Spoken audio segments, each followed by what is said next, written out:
Hello అందరికీ. అందరూ ఎట్లా ఉన్నారు? నేనైతే చాలా బాగున్నాను. మీరు కూడా బాగుండాలని మనస్ఫూర్తిగా కోరుకుంటున్నాను.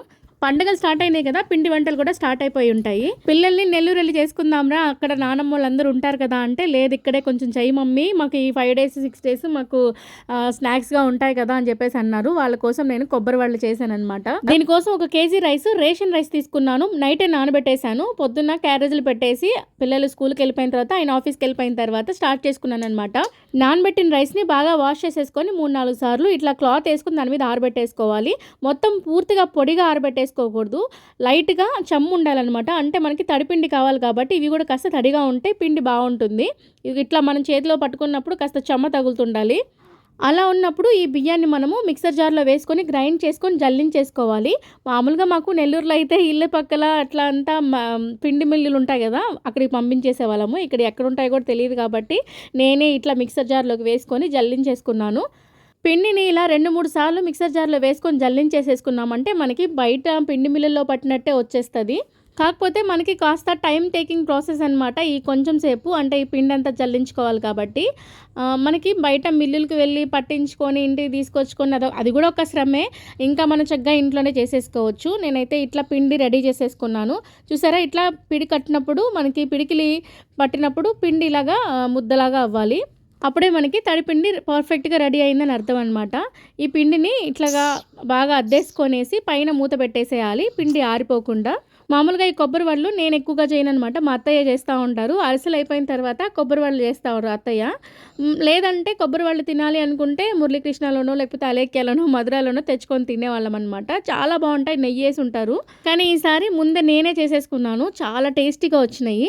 పిండి పక్కన పెట్టేసుకున్న తర్వాత ఎండి కొబ్బరి ముక్కలు తీసుకొని ఇలా చిన్న చిన్న ముక్కలుగా కట్ చేసుకొని దాంట్లోనే 4, 5 యాలకులు కూడా వేసేసుకొని పౌడర్ చేసి పెట్టుకోవాలి. ఎంత మంచి వాసన వస్తుందంటే ఈ పౌడర్ వల్ల టేస్ట్ సూపర్‌గా ఉంటాయి ఈ వడలు. ఇంకా నేను ఇక్కడ 1 కేజీ పిండికి 400 గ్రాములు బెల్లం తీసుకున్నాను. హాఫ్ కేజీ తీసుకుందాం అనుకున్నాను కానీ ఒకవేళ పిండి ఎక్కువ పడాల్సి ఉంటే నా దగ్గర కేజీ పిండి మాత్రమే ఉంది కాబట్టి నేను ఇక్కడ 400 గ్రామ్సే తీసుకున్నాను. ఒక పిడికెడు మిగులుతుంది పిండి అంతే. చాలా పర్ఫెక్ట్‌గా 400 గ్రామ్స్ తీసుకున్నామంటే మనకి పిండి సరిపోతుంది. అంటే ఎక్కువ అవ్వదు, తక్కువ అవ్వదు. ఈ బెల్లంకి ఒక టీ గ్లాస్ వాటర్ పోసుకొని బెల్లం అంతా బాగా కరిగించేసుకొని పాకం పట్టుకోవాలన్నమాట. పాకము ఇలాగా ముద్దగా అవ్వాలి. నీళ్ళలో వేసిన తర్వాత ముద్ద ఇలా చేతికి రావాలి, సాగాలి. కానీ మరీ రాయిలాగా అయిపోకూడదు, గుర్తుంచుకోవాలి. రాయిలాగా అయిపోతే మనం తినేవి కూడా రాయిలాగే ఉంటాయి గట్టిగా. ఇట్లా మెత్తగా సాఫ్ట్‌గా ఉండాలి ముద్ద. అప్పుడే మనకి పాకం పర్ఫెక్ట్‌గా రెడీ అయినట్టు అర్థము. ఇప్పుడు మంటని బాగా లో ఫ్లేమ్‌లో పెట్టేసుకొని మనం రెడీ చేసుకున్న పౌడర్‌ని ఇందులో వేసేసుకొని కలిపేసుకోవాలి.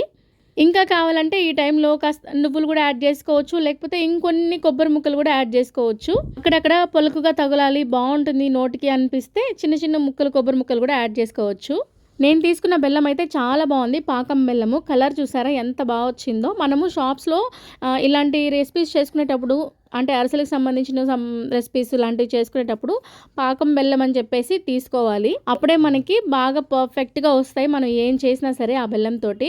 ఇంకా నేను రెడీ చేసుకున్న పిండిని తీసుకొని కొంచెం కొంచెం వేసుకుంటూ కలుపుకుంటూ ఉండాలి. మామూలుగా అయితే మనం అరిసెలు కలుపుతాం కదా, సేమ్ అలాగే అనమాట. అరిసెలు చేసేటప్పుడు అయితే ఒక 3, 4 పక్కన పెట్టుకుంటాము. ఇట్లా తెడ్డుతోటి తిప్పుతూ ఉంటారు కదా, అలా కాకుండా ఇక్కడ మనం కొంచెం క్వాంటిటీతో చేసుకుంటున్నాం కదా, మనమే చేసుకోవచ్చు.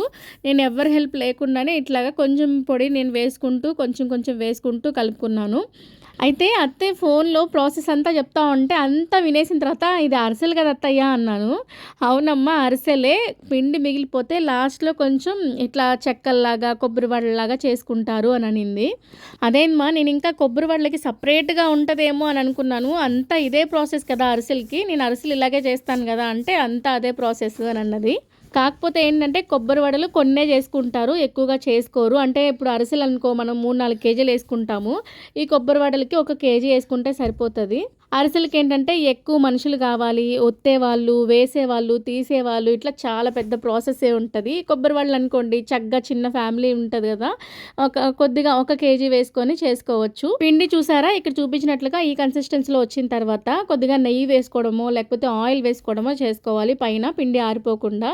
నేనైతే బటర్ కరిగించి వేసుకున్నాను.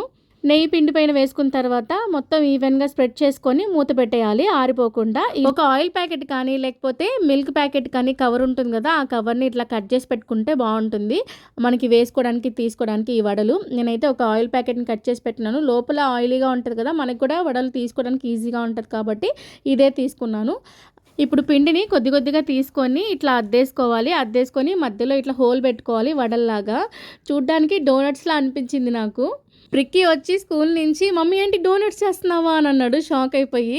అవునరా ఇండియన్ డోనట్స్ ఇవి అని చెప్పాను అనమాట. అవునా కదా మీరే చెప్పండి. ఇండియన్ డోనట్స్ అనమాట, హెల్దీ ఇండియన్ డోనట్స్ అంట. నేనైతే డోనట్స్ అంటే మనం మైదా పిండితో చేస్తాం కదా, చక్కగా హెల్దీగా చేసుకుంటాం. బియ్యం పిండి, బెల్లము, కొబ్బరి పొడి, యాలకులు ఇలాగా హెల్దీ ఐటమ్స్ అన్నీ వేసుకొని చేసుకున్నాము.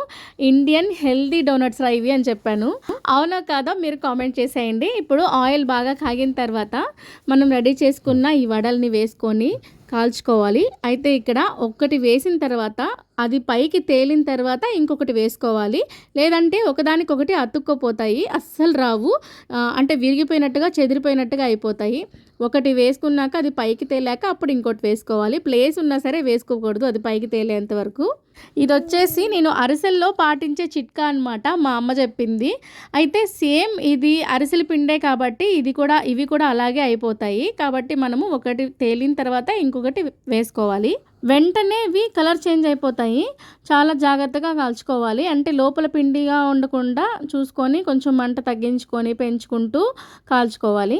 చూసారా కలర్ అయితే ఈ కలర్కి వచ్చిన తర్వాత తీసేసుకోవాలి. ఇవి కాలుస్తుంటే మా పిక్కి బయట నుంచే వచ్చాడు, మమ్మీ ఏదో చేస్తుంది స్నాక్స్ అనేసి. స్మెల్ మాత్రం భలే వచ్చింది, నెయ్యి స్మెల్. అయితే ఈ పిండి వంటలన్నీ ఆయిల్ ఫుడ్సే కాబట్టి మనం కొంచెం కొంచెంగా చేసుకొని ఒక వారం రోజులో 10 రోజులో తింటే సరిపోతుంది, నెలల తరబడి తినకుండా. అందుకనే కొద్ది క్వాంటిటీలో చేసుకుంటే మంచిదని నా ఉద్దేశం.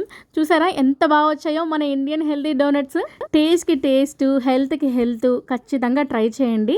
ఇవి మా నెల్లూరులో అయితే ఒక్కొక్కటి చిన్నప్పుడు 2 రూపాయలు అలా కొనుక్కునే వాళ్ళం. ఇప్పుడైతే అక్కడక్కడ 5 రూపాయలకు దొరుకుతున్నాయి. ఎక్కడైనా వీటిని షాప్స్లో కానీ చూసానంటే ఖచ్చితంగా కొనుక్కుంటాను. మీకు కూడా కొబ్బరి వడల ఇష్టం అయితే ఖచ్చితంగా నాకు కామెంట్ చేయండి. రెసిపీ నచ్చితే మర్చిపోకుండా లైక్ చేయండి. ఇలాంటి మంచి మంచి వీడియోస్ కోసం మీతో నెల్లూరు అమ్మాయిని సబ్స్క్రైబ్ చేసి పెట్టేసుకోండి.